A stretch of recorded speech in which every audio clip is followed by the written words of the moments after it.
اعوذ باللہ من الشیطان الرجیم، بسم اللہ الرحمن الرحیم۔ عزیز طلباء، السلام علیکم۔ آج ہم چیپٹر نمبر 4 کا آخری سوال کا مطالعہ کریں گے، اور یہ سوال امتحان میں اسی طرح آتا ہے کہ افراطی رکھنا کی تعریف کریں، اسے ڈائیگرام سے واضح کریں۔ تو لاسٹ لیکچر میں بھی ہم نے ڈسکس کیا تھا کہ افراطی رکھنا اور تفریطی رکھنا کیا ہوتا ہے۔ جب قومی آمدنی کی متوازن سطح کامل روزگار کی سطح سے اوپر واقع ہو یا کامل روزگار کی سطح سے نیچے واقع ہو،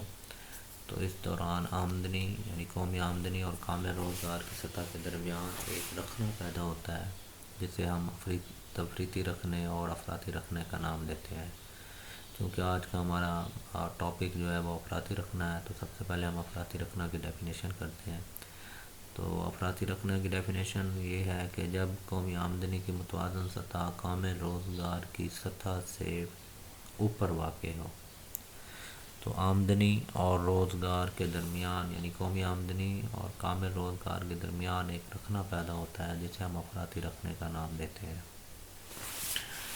یہ اس وقت ہوتا ہے جب معیشت اپنے تمام تر وسائل کو استعمال کر کے کامل روزگار کی سطح کو حاصل کر لیتی ہے، لیکن کامل روزگار کی اس سطح پر وہ اشیاء جو آپ کو کم قیمتوں پر حاصل ہونی چاہیے ہوتی ہیں، ان کی زر کی صورت میں ان کی زرعی قیمتیں بڑھ جاتی ہیں، جس کی وجہ سے اشیاء اور خدمات کی حقیقی مقدار میں تو کوئی اضافہ نہیں ہوتا، لیکن اشیاء و خدمات کی قیمتوں میں اضافہ ہو جاتا ہے، اور جس کی وجہ سے آپ کی جو آمدنیاں ہوتی ہیں وہ بھی زر کی صورت میں بڑھ جاتی ہیں۔ حالانکہ حقیقی طور پر ان میں اضافہ نہیں ہوتا، لیکن جسٹ زر کی صورت میں آپ کی آمدنیوں میں اضافہ ہو جاتا ہے اور آپ کی آمدنیاں بلند ہو جاتی ہیں۔ اور اس طرح سے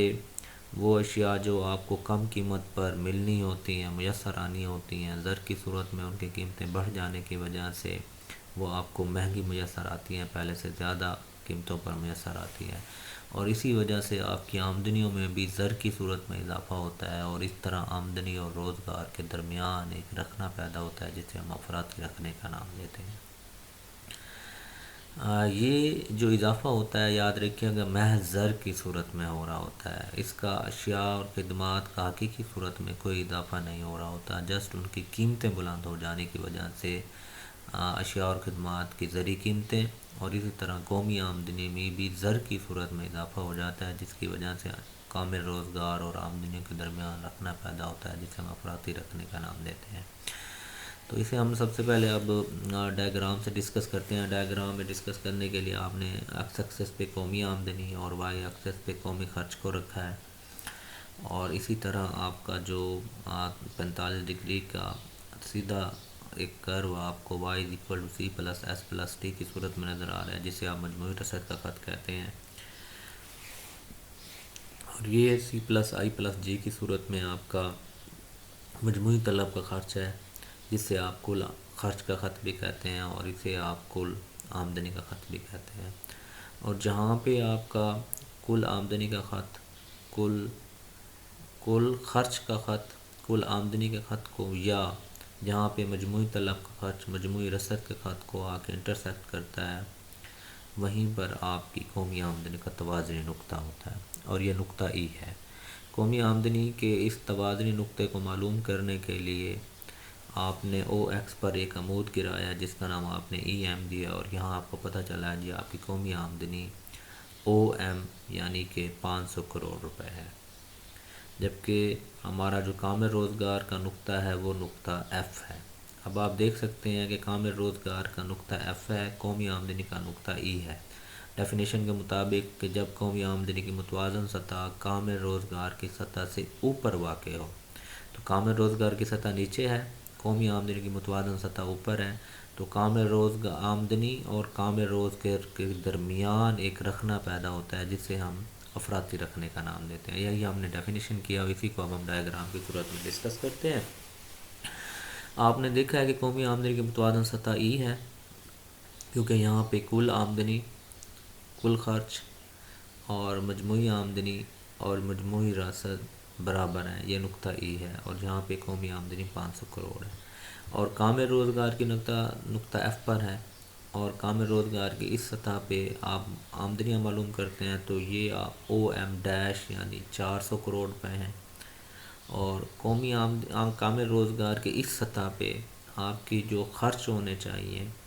وہ بھی 400 کروڑ ہونے چاہیے۔ جس طرح ہم نے لاسٹ لیکچر تفریحی رکھنے میں ڈسکس کیا تھا کہ کامل روزگار کی سطح پر آپ کی آمدنیاں 300 کروڑ تھیں تو آپ کے خرچے بھی 300 کروڑ ہونے چاہیے تھے، یا اسی طرح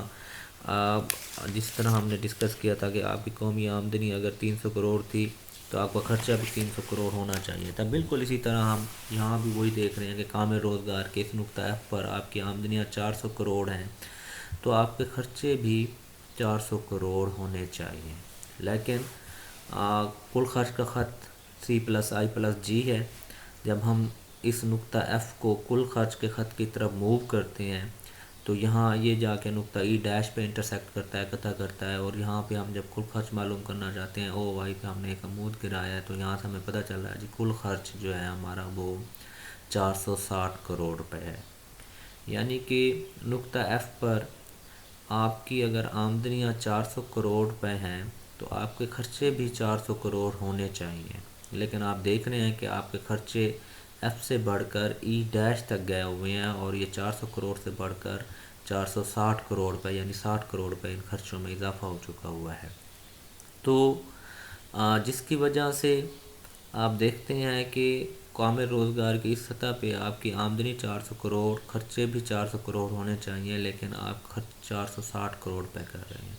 یعنی لوگ اپنی آمدنیاں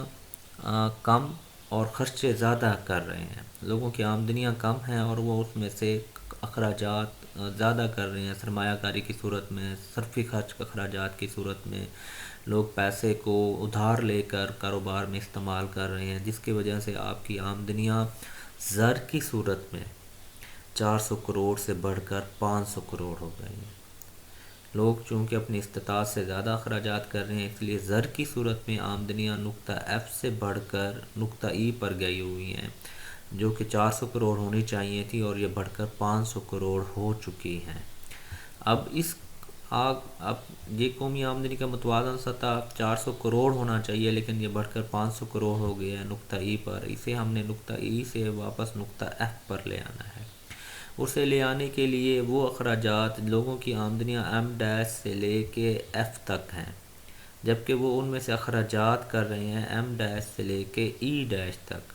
یعنی ایف سے ای ڈیش حصہ وہ حصہ ہے جو لوگ اپنی آمدنیوں سے زیادہ اخراجات کر رہے ہیں، یعنی وہ 60 کروڑ روپے جو کہ لوگوں کے پاس، لوگوں کی آمدنیاں 400 کروڑ ہیں، خرچ بھی 400 کروڑ ہونا چاہیے، لیکن وہ 60 کروڑ روپیہ ایکسٹرا مالی سرمایہ کاری کر رہے ہیں، اور اس ایکسٹرا مالی سرمایہ کاری یعنی کہ اس کے ایکسٹرا اخراجات کی وجہ سے آپ کی آمدنیاں نقطہ ایف سے نقطہ ای پہ منتقل ہو چکی ہیں، ان میں بھی ایکسٹرا اضافہ ہو چکا ہے زر کی صورت میں۔ تو ان کو کم کرنے کے لیے اس افراطی رکھنا جو ای ایف اور ای ڈیش کے درمیان ہے، اس کو ختم کرنے کے لیے آپ یہ جو 60 کروڑ روپے کی ایکسٹرا سرمایہ کاری کر رہے ہیں اس کو کم کرنا پڑے گا۔ جب آپ 60 کروڑ کے یہ زائد اخراجات کم کریں گے تو اس سے آپ کی آمدنیاں جو 400 کروڑ سے بڑھ کر 500 کروڑ ہو چکی ہیں، ملٹی پلائر یعنی ضارب کی وجہ سے آپ کی یہ آمدنیاں 500 کروڑ سے کم ہو کر 400 کروڑ ہو جائیں گی، یعنی کہ جب آپ 60 کروڑ کے زائد اخراجات کم کریں گے، ان میں کمی لائیں گے، تو اس کی وجہ سے آپ کی جو قومی آمدنی ہے اس میں 100 کروڑ کی کمی آئے گی، اور یہ 500 کروڑ سے کم ہو کر 400 کروڑ نقطہ ایف پر آ جائے گی، یعنی آپ کی قومی آمدنی نقطہ ای سے کم ہو کر نقطہ ایف پر جو آپ کے کامل روزگار کی سطح ہے یہاں پر آ جائے گی، اور اس طرح آپ کی معیشت کے اندر جو 60 کروڑ کا افراطی رکھنا ہے یہ ضارب کی وجہ سے ختم ہو جائے گا، اور آپ نقطہ ای سے نقطہ ایف پر واپس آ جائیں گے، جہاں آپ کی کامل روزگار کی سطح اور قومی آمدنی کی متوازن سطح دونوں ہی اس نقطہ ایف پر موجود ہوں گی، اور آپ کی معیشت میں افراطی رکھنا ختم ہو جائے گا۔ یہ آج کا ہمارا ٹاپک تھا جسے ہم نے ڈسکس کیا۔ اس سے متعلق آپ کو کوئی سوال ہو تو آپ آپ سوال کر سکتے ہیں، آپ کانٹیکٹ کر سکتے ہیں۔ بہت شکریہ، اللہ حافظ۔